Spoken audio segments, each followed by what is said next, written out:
இந்த ராத்திரி என் மனதை புதிதாக்குவாராக.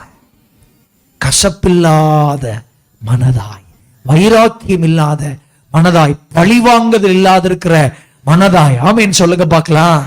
குறை சொல்லாத இருக்கிற ஒரு மனதாய், ஆமேன் சொல்லுங்க பார்க்கலாம். கோல் சொல்லாத இருக்கிற ஒரு மனதாய், சந்தேகப்பட இல்லாத இருக்கிற ஒரு மனதாய் இந்த ராத்திரி என் மனதை கர்த்தர் புதிதாய் மாற்றுவாராக இயேசுவின் நாமத்தினால். மனசுல புதுசா இல்ல சிஸ்டர்,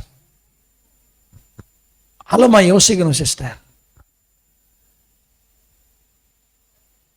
உங்களை நான் கரம் கூப்பி கேட்பேன், வெகு மனத்தாழ்மையோடு பிரசங்கம் பண்றேன். உங்கள் மனசுல ஒரு பெரிய மாற்றங்களை வரணும். இச்சைகளோடு, பாவங்களோடு, போராட்டத்தோடு, உலக பிரகாரமான சிந்தைகளோடு போராடி கொண்டு உங்கள் வாழ்க்கையை வீணடிக்காதிருங்கள். ஆகவேதான் பவுல் அழகா எழுதுவார், முன்னே மனசும் மாம்சமும் விரும்பினவைகளை செய்தீர்கள். முன்னே, இப்ப அப்படி கிடையாது.